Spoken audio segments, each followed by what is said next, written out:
Ukrainian company Firepoint has delivered a new batch of the latest domestically produced Flamingo long-range cruise missiles to the Ukrainian armed forces. Associated Press journalist Yefrem Lukatsky reported this on Facebook.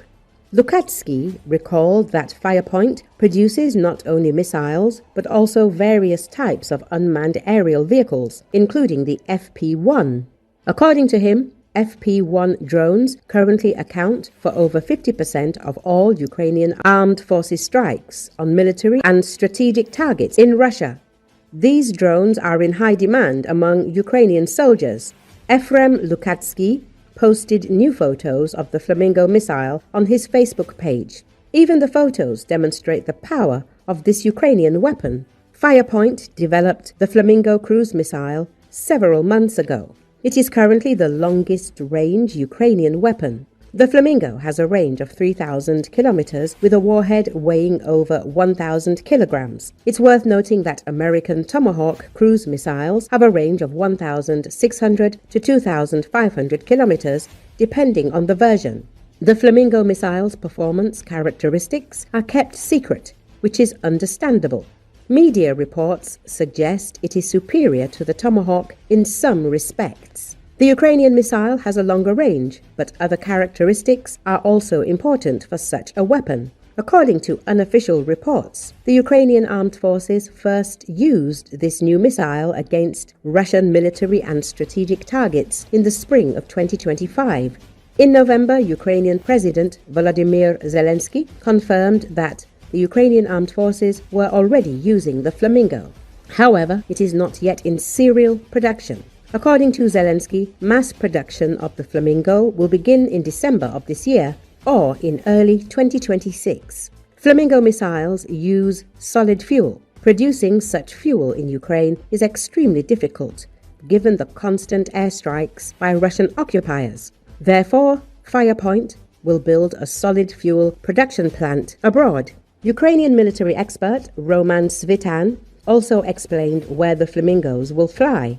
He directly links the range of Ukrainian weapons to the targets that will become accessible and the type of attack that will be carried out on Russia's oil and gas infrastructure. Svitan explained that operational UAVs with a range of 500 to 700 kilometers would cover targets as far as the Volga. Drones with a range of 1,500 to 2,000 kilometers would allow for strikes in the Urals.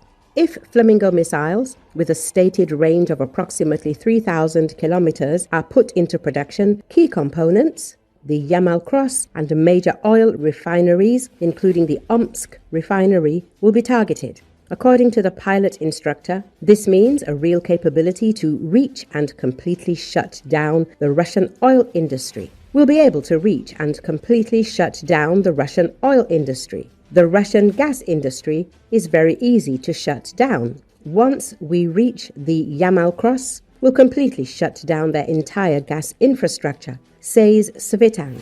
The expert notes that Russia's fuel logistics are concentrated. The main loading terminals are located in the European part of the country: Novorossiysk, Tuapse, Ust-Luga, and Primorsk. Strikes against such locations, he estimates, could not only cause tactical damage but also bring the industry to zero as early as next year if Ukraine acquires sufficient long-range weapons and actively uses them. This scenario is not mere fantasy. Since August 2025, Ukraine has been systematically attacking oil refineries and energy facilities, which has already led to problems with fuel supplies within Russia. Svitan explicitly states the strategic goal of depriving the Kremlin of foreign exchange earnings and the logistical capacity to supply the army and economy. If no one stops it, we'll bring it to zero next year. It won't exist as an industry, he concluded.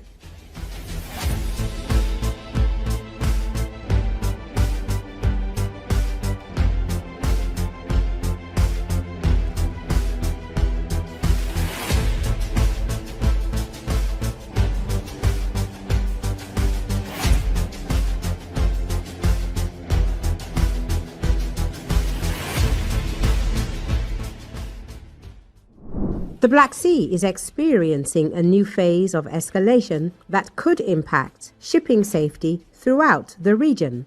This was reported by the head of the monitoring group of the Institute of the Black Sea Strategic Studies, Andrei Klimenko. The situation in the Black Sea is becoming increasingly tense, interesting and unpredictable, writes Klimenko. According to the expert, Russia continues to systematically target the Odessa region, including ports on the Danube. Despite this, the average number of merchant vessels entering and leaving the region monthly remains consistently high, over 200. At the same time, Russian forces are carrying out sabotage operations on the Dnieper Islands and are intensively shelling Kherson, populated areas on the left bank and part of Mykolaiv. Meanwhile, Ukraine is changing its tactics at sea and in Crimea. Ukrainian forces are focusing on destroying Russian ports, oil refineries, and air defense systems in occupied Crimea, as well as targeting Russian logistics and military facilities. Ukraine, not quite as traditionally, but with elements of innovation, but still systematically, is attempting to damage ports and oil refineries in the enemy's coastal regions. At the same time, it is systematically destroying air defense systems, airfields, radio stations, etc. in occupied Crimea, the author writes. Klimenko notes that after a series of high-profile attacks on tankers without flags and damage to CPC berthing equipment, the conflict has expanded beyond the Ukrainian-Russian zone. Similar processes, he notes, are also observed with drone incidents in Poland and the Baltic states. The expert emphasizes that Black Sea states seeking to return to stability and adherence to international maritime law must take into account that the war has already become a factor affecting the entire region. Klimenko recalls that back in July 2023, Russia officially declared all ships bound for Ukrainian ports to be potential carriers of military cargo. In response, Ukraine warned that ships bound for Russian ports or ports in occupied territory could also be considered as carrying military cargo. According to the expert, it is these statements that actually define the current legal and security situation in the Black Sea. According to Klimenko, the war in the Black Sea is once again becoming a significant factor in global politics, and further developments could have international consequences. Thus, the war in the Black Sea is once again becoming an active factor in global politics. More will definitely happen, he notes. As a reminder, the SBU explained the situation with the Sea Baby naval drones following Romania's statements and refuted the claim that the drone had allegedly been lost and that Ukrainian drones had violated the country's territorial waters. Earlier, the Romanian Ministry of Defense reported that military divers neutralized a drifting object near the port of Constanta